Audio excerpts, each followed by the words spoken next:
अस्सलाम वालेकुम।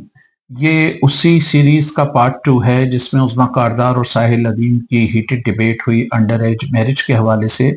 और उसमें साहिल अदीम ने जिस इंटेलेक्चुअल एरोगेंस का मुज़ाहिरा किया, इतना गरूर है इस शख्स में कि आपका ये सारा आर्गुमेंट उसको कहता है उज़्मा कारदार को कि ढह गया। और इसमें सूरह तलाक का उसने हवाला देकर कहा कि इसमें तो अंडर एज लड़की का जो है वो निकाह, वो शादी हो सकती है, इवन उसको हैज़ भी ना आया हो। उसके खैर बहुत सारे लोगों ने जवाब दिए। जो मोहम्मद तला अलवी साहब हैं, उन्होंने भी उस पर कहा और उन्होंने कहा कि निसा का लफ्ज़ जो है वो औरत के लिए इस्तेमाल किया जाता है और सूरह तलाक में निसा का लफ्ज़ इस्तेमाल किया गया है। फिर उन्होंने एक मिसाल भी दी कि भई यतीम बच्चियों की अमानत के हवाले से कहा गया है कि उनको उस वक़्त वापस करें या दे दें जब वो मेंटली मैच्योर हो गई हो। तो जब अमानत के लिए मैच्योरिटी, ज़हनी मैच्योरिटी और जिस्मानी मैच्योरिटी ज़रूरी करार दी गई है, तो ख़ानदान जैसी चीज़ के लिए ये मेंटल और फिजिकल मैच्योरिटी क्यों ज़रूरी नहीं होगी।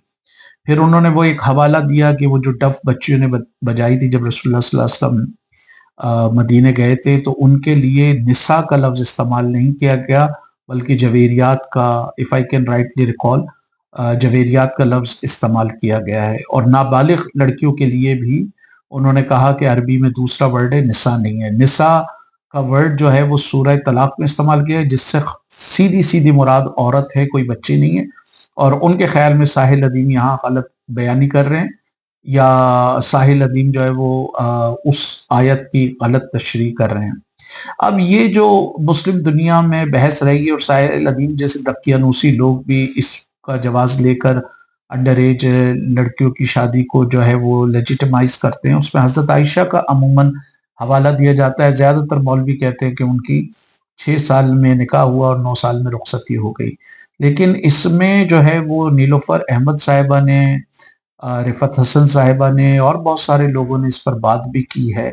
और मौलाना हज़ारवी का इन्होंने, मोहम्मद तला अलवी साहब ने भी हवाला दिया कि उनकी, हज़रत आयशा की उम्र जो है वो 17 साल थी और उनकी जब रुखसती हुई है वो 19 साल में हुई है। और हज़रत आयशा की जो बहन थी अस्मा, वो 10 साल बड़ी थी और उनकी कोई 27 साल एज थी। और ये भी है कि जब ये हज़रत आयशा की शादी की बात चली, तो अब हज़रत अबू बकर ने कहा कि उनका ऑलरेडी कहीं निकाह हुआ हुआ है। तो अगर वो, और वो शायद कुछ बरसों से हुआ था, पहले हुआ था, तो कुछ लोग कहते हैं कि कुछ सालों पहले हुआ था। तो अगर 6 साल भी ये निकाह हुआ है, तो क्या वो दूसरा निकाह जो है वो क्या 4 साल में, 3 साल में हो गया था? ये एक सवाल है। और दूसरा ये है कि रसूलुल्लाह सल्लल्लाहु अलैहि वसल्लम के हवाले से जो मोहम्मद तला अलवी ने भी बताया, गांधी साहब ने, हसन इलियास और बहुत सारे लोगों ने, हज़ारवी साहब का इन्होंने हवाला दिया जो गालिबन एक बरेलवी मौलवी हैं। उन्होंने ये कहा कि बुनियादी तौर पे रसूलुल्लाह सल्लल्लाहु अलैहि वसल्लम के बच्चे छोटे थे, तो उनकी देखभाल के लिए जो है वो शादी करने की ज़रूरत थी। तो सवाल ये पैदा होता है कि एक 6 साल की या 9 साल की बच्ची को बच्चों की देखभाल के लिए क्यों लाया जाएगा? तो बहरहाल ये जो हैं ये इस पर लॉजिकल और अक़ली सवालात हैं। और मग़रिब में और दूसरे ममालिक में ज़्यादातर लोग फिर साहिल अदीम जैसे दकियानूसी लोग जब इन चीज़ों को लेजिटिमाइज़ करते हैं, जस्टिफ़ाई करते हैं कि हाँ, आप 4 साल की लड़की का निकाह कर दें या 6 साल की कर दें, तो इसको फिर मग़रिब में जो मज़हब दुश्मन क़ुव्वतें हैं वो उसको उछालती भी हैं। और इस्लामोफ़ोबिया का जो एक अहम एलिमेंट है वो ये भी है, इस तरह की वो फिर बातें करते हैं, दशनाम तराज़ी करते हैं। तो ये एक बात है। उज़्मा कारदार साहिबा ने इस पे बिल्कुल सही बात कही कि जी मैच्योरिटी बड़ा अहम इश्यू होता है, मेंटल मैच्योरिटी की बात होती है। लेकिन साहिल अदीम हठधर्मी दिखाते हुए, इंतहाई उसका इंसल्टिंग एटीट्यूड और इंतहाई मुतकब्बिराना रवैया उसका था, और उसने कहा कि जी 18 साल की लड़की की शादी जो है वो गैर इस्लामी है। जो एक दूसरे मौलवी ने इंटरवीन किया और उसने कहा पाकिस्तान में ये कानून बना है। अच्छा, इंटरेस्टिंग बात ये है कि ये मुनाफिक आदमी कभी भी कनाडा में खड़ा होकर, अपने अपने मुल्क में खड़े होकर कभी नहीं कहेगा कि 4 साल की बच्ची का निकाह। इसको पता है 2 मिनट में इसको किक मार के निकालेंगे, इसकी वो नेशनैलिटी कैंसल करेंगे। ये यूरोप में खड़ा होकर इस तरह कभी नहीं बोल सकता। ये वहाँ पर पाकिस्तान में इसको पता है कि अंधी नगरी है, चौपट राज है, कुछ भी बोल दो वहाँ, इसको कौन पूछेगा, जितने भी ये झूठ बोलना चाहे ये बोल दे, उसको कौन पूछेगा। अब इसमें जो उन्होंने डब्ल्यूटीओ और दूसरे इदारों ने बताया, खाली आप देखें कि 15 साल से और 19 साल की भी जो लड़कियां होती हैं उनकी प्रेगनेंसी में अच्छे खासे प्रॉब्लम्स होते हैं, स्पेशली थर्ड वर्ल्ड कंट्रीज में जहां इतनी गुर्बत हो, भूख हो, अफलास हो, मेडिकल फैसिलिटी ना होने के बराबर हो। मतलब पाकिस्तान में आप देखें 9 करोड़ के करीब लोग जो है वो गुर्बत में रह रहे हैं, 2.5 करोड़ बच्चा स्कूल से बाहर है, 50 लाख से ज्यादा बच्चा बॉन्डेड लेबर का शिकार है, 67% लोगों को पक्की छत में असर नहीं है। आप सेहत तो छोड़े, 80% लोगों को पीने का साफ पानी मैसर नहीं है। और पाकिस्तान में ये जो इजीली प्रिवेंटेबल डिजीजेस होती हैं और उसके अलावा जो आगे चल के बड़ी बीमारियां भी होती हैं लीवर और किडनी की, वो सब इसकी वजह से होती हैं। पीने का पानी जो है वो हमारे पास साफ नहीं है। तो ये WHO कहता है कि 2019 में 15 से जो 19 साल की लड़कियों की एज हुई, वो शादी हुई, वो ज्यादातर मिडिल और लो इनकम कंट्रीज में हुई, और उससे तकरीबन हर साल 21 मिलियन प्रेगनेंसी होती हैं, और जिसमें तकरीबन 50% जो है अनइंटेंडेड प्रेगनेंसीज होती हैं, और उसमें जो है वो पैदाइश तकरीबन 12 मिलियन बच्चों की होती है। और इसी डेटा में 55% अनइंटेंडेड प्रेगनेंसी है इसी एज ग्रुप में, और जो अमूमन एबॉर्शन पर खत्म होती हैं। और इसमें फिर उन्होंने ये बताया कि भाई अगर ये आपके इवन इन बच्चियों को भी, इन लड़कियों के लिए भी जो इस एज ग्रुप में होती हैं, उनके भी एक्लेम्सिया एक बीमारी है, वो उसका बड़ा चांस होता है। पॉपुलर एंडोमेट्राइटिस एक है, उसका बहुत हाई रिस्क होता है। और फिर इसी तरह एक और इन्होंने सिस्टमेटिक इन्फेक्शन की बात की है। तो आप तस्वुर करें कि इवन 15 से 19 साल की जो लड़की है उसके लिए इतनी कॉम्प्लिकेशन है। जिस लड़की की आप 4 साल में शादी करेंगे, अगर 6-7 साल में, 8 साल में, 9 साल में भी उसकी प्रेगनेंसी होती है, तो उसके साथ कितनी हेल्थ कॉम्प्लिकेशंस होंगी। लेकिन ये जाहिलों के जत्थे लगे हुए हैं, ये धड़ाधड़ भर बस इस पर बोले जा रहे हैं। जरूरत इस अमर की कि ऐसे अशखास का हर लेवल पे बाइकआउट होना चाहिए।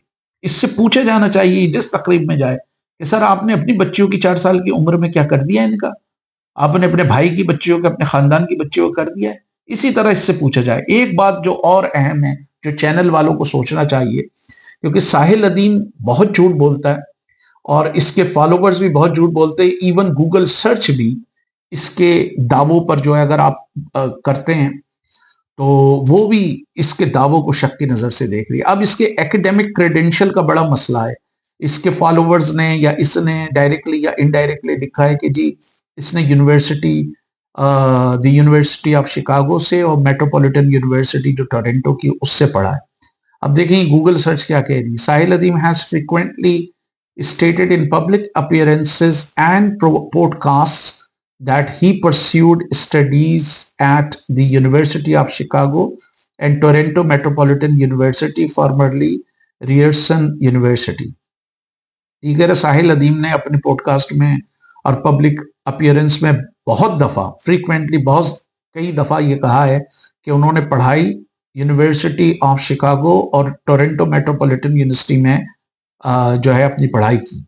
However, these claims have been subject to public scrutiny and request for verification from skeptics who question the academic credentials associated with his public profile.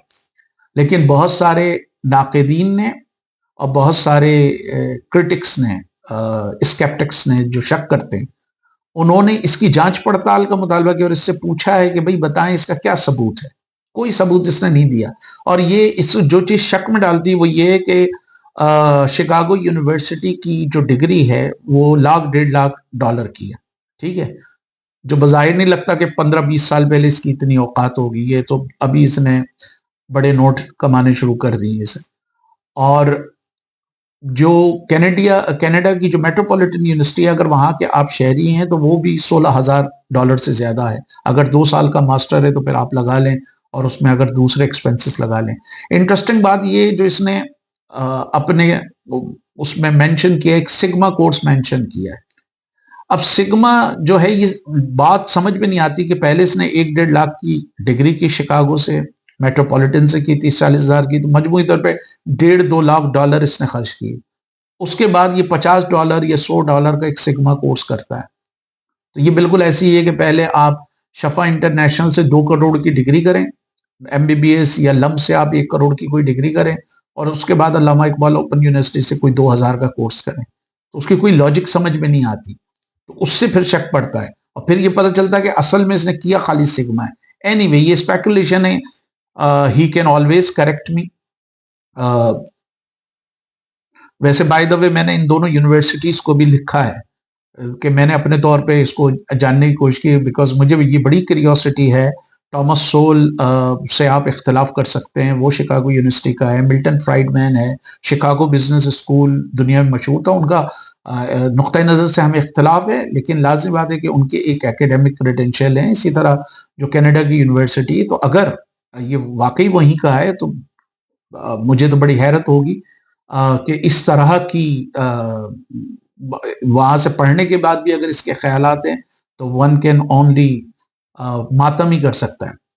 There is no publicly available independent documentation or university verified evidence to confirm these specific educational claims. یہ Google search کہہ رہی ہے کہ اس کا یہ جو دعویٰ ہے جو اس نے ادھر ادھر کہا ہوگا کہ میں نے دی یونیورسٹی آف شکاگو سے پڑھا ہے اور کینیڈا سے پڑھا ہے، تو کیونکہ یہ دعوے مختلف ہیں نا. یہ اب یہ کہتا ہے میں 4 سال میں چلا گیا، میری امریکہ میں اسکولنگ ہوئی ہے، لیکن کچھ لوگ کہتے ہیں کہ یہ میٹرک تک پنڈی میں رہا ہے، راول پنڈی میں. بہرحال پاکستان میں اس وجہ سے یہ بات مشکوک ہو جاتی ہے کہ پاکستان وہ ملک ہے جہاں پارلیمنٹیرینز کی ڈگری جعلی ثابت ہوئی ہیں، بیوروکریٹس کی ڈگری جعلی ثابت ہوئی ہیں، ایون ججز کی ہوئی ہیں، مولویوں کی ہوئی ہیں. تو پھر بھائی اس کی ڈگری کے اوپر لوگ کیوں نہیں شک کریں گے؟ ایگزیکٹ ڈگری کا پورا اسکینڈل تھا. اب پتہ نہیں کہ اس کی خدا نخواستہ ایگزیکٹ کی ڈگری نہ نکلے، ہم دعا کرتے ہیں کہ اس کی اوریجنل ڈگری ہو، لیکن دکھانے میں کیا حرج ہے؟ اس کے فالوور سے پوچھو، وہ کہتے ہیں نہیں جی، وہ کہتے ہیں کہ میں اپنی ذات کا نہیں دکھاتا. اپنی ذات کا کیا نہیں بھائی، اپنے باپ کا جگہ جگہ تذکرہ کرتا ہے، اپنا نقوی ہونے کا بڑا تذکرہ کرتا ہے کہ میں سید ہوں، یہ میں نے تو وہ نہیں کیا.